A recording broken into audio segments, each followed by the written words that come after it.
What's up mga pre? Ako ang inyong host, Larcy Katanar at welcome sa Pinoy Rig Enthusiasts kung saan bibigyan namin kayo ng mga reviews, insights at mga unboxing. So today, nag-launch si Huawei ng isang bagong budget phone which is si Huawei Y7p. So ayon sa Huawei, ang Y7p ang the best 48 megapixel triple camera smartphone na under 10k pesos sa market ngayon.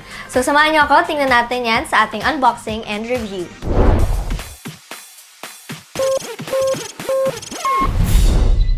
So bago tayo mag-review, basahin muna natin ang comment of the day.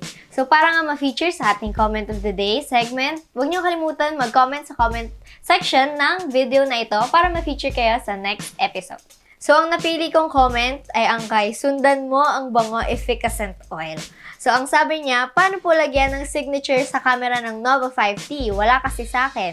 Hindi ko alam kung paano magkaroon ng Nova 5T signature sa baba dahil pagkakuha ko ng pictures, walang nakalagay. Nandito ngayon yung aking Nova 5T. So, papakita ko sa iyo kung paano maglagay ng signature sa Huawei Nova 5T kapag magtitake ka ng picture. So, i-open mo lang yung camera. Sa settings, under general, may kita mo ang add watermark. So, i-on mo lang siya para next time na kumuha ka ng picture, may nakalagay na signature na taken using Huawei Nova 5T. So, ayun, sana nakatulong yung sinabi ko ngayon. Ang price ng Huawei Y7p ay 9,990 at mabibili ito sa mga Huawei concept stores nationwide. Meron din itong nag-iisang configuration, 4GB RAM at 64GB storage. Meron din siyang dalawang color family, isang midnight black at isang aurora blue. Pero ang i-unbox natin ngayon ay ang midnight black. So, dumako na tayo sa ating unboxing segment. Okay, so bago tayo mag-unbox, i-note ko lang na kapag binili nyo ang Y7p, meron itong kasamang smart guide at isang earphones na hindi nyo makikita sa unboxing na ito dahil ito nga ay isa lamang review unit. Okay, so umpisa na natin. Pagbukas ng Y7p box, may kita ka agad ng kanyang document sleeve. So, sa document sleeve, nakalagay ang kanyang free jelly case.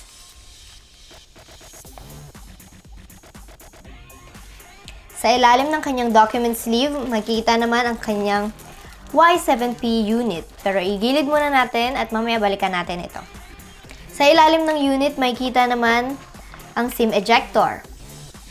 At sa pinakailalim, makikita ang kanyang charger at ang kanyang cable. So, tingnan natin kung ano yung dulo. So, ang cable ng Y7p ay mayroong micro B connector. So, yun lamang ang mga kasamang items pag binili nyo ang product na ito. Okay, so bumalik na tayo sa mismong Huawei Y7p. So, sa harap, makikita nyo ang kanyang 6.39 IPS LCD screen na may 720p native resolution. Makikita nyo din sa bandang gilid ang kanyang 8 megapixels selfie shooter. Sa likod, makikita natin na mayroon siyang reflective futuristic glare effect. Ang Huawei Y7p ay powered ng octa-core Kirin 710F processor na may 1.7 GHz base clock at boost clock na 2.2 GHz. Pinartner naman dito ang Mali G51 MP4 na GPU. Sa bandang taas naman, makikita natin ang kanyang fingerprint scanner at sa bandang gilid, makikita natin ang kanyang triple camera setup. So, ang pinaka main camera ay mayroong 48 megapixels. Next naman ay ang kanyang 8 megapixel super wide angle camera at 2 megapixels depth assist camera. Sa gilid naman, makikita natin ang kanyang power button at ang kanyang volume rocker. Sa kabilang gilid naman ay makikita natin ang kanyang SIM tray. Okay, so ang Huawei Y7p ay mayroong dalawang dedicated slot para sa SIM at isang dedicated slot para sa kanyang memory. At ito ay expandable hanggang 512GB. Sa ilalim, makikita naman natin ang kanyang 3.5mm jack, ang kanyang micro B port, at ang speaker grills. Ito naman ang kanyang UI. Para sa connectivity options na ina-offer ng smartphone na ito, meron siyang Wi-Fi, GPS, Bluetooth 5.0 at micro USB. At tumatakbo rin ang phone na ito sa Android version 9, which is Pie. So natapos na tayo sa ating unboxing, pumunta naman tayo sa ating benchmark.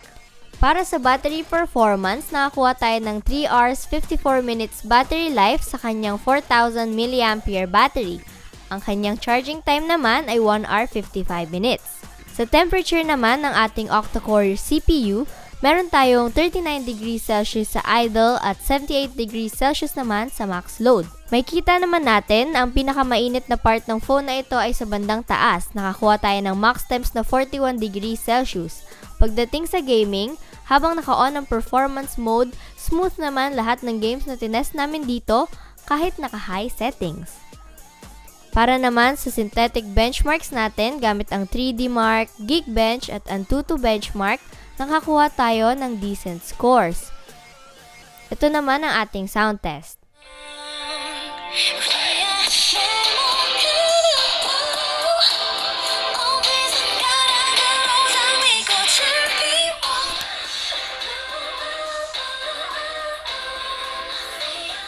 So yun na nga ang ating benchmark. Now here are some photos and videos that we took using the Huawei Y7p.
Ang pinakaunang nagustuhan ko sa Huawei Y7p ay ang kanyang camera. Okay na okay ang kanyang 48 megapixels camera para sa photos and videos. Next naman ay ang kanyang 4,000 mAh battery. Decent naman ang kanyang battery life at charging time. Lastly, ang kanyang gaming performance. Lahat naman ng games ay na-run smoothly. Sayang nga lang dahil hindi nito supported ang Google App Store at Google Services, which is okay lang dahil pwede naman kayo mag-install using Huawei's App Gallery. Tuloy-tuloy pa rin nila itong ina-update. So, piliin nyo lang ang mga apps na gusto nyong i-install at pwede nyo na siya gamitin. Ganun lang siya kadali. Kung wala naman ang app na gusto nyo, ay pwede kayong mag-send ng wishlist kay Huawei. Pumunta lang sa inyong profile, i-click ang wishlist, at ilagay ang name at description ng app na gusto mo.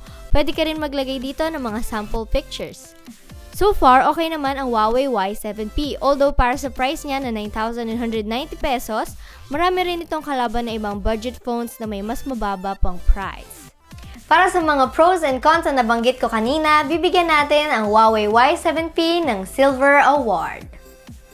So, dyan na nga natatapos ang ating review and unboxing para sa Huawei Y7p. Kung may mga tanong kayo or suggestion, pwede kayong mag-comment sa comment section below at may sasagot naman ng mga pre dyan. Para sa mga curious kung anong next yung papanoorin, makikita nyo dito ang YouTube recommendation. So, hindi ko alam kung anong nire-recommend ni YouTube, pero sabi niya, panoorin nyo daw yan.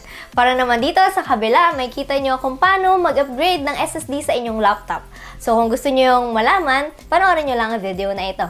Sa gitna naman, makikita nyo ang subscribe button. So, huwag nyo kalimutan mag-subscribe sa Pinoy Rig Enthusiasts at i-click ang notification bell icon para ma-notify kayo sa tuwing nag-upload kami ng mga bagong video. So, kung tapos na kayong mag-like, dislike, comment, at subscribe, maraming salamat mga pre at see you on the next episode.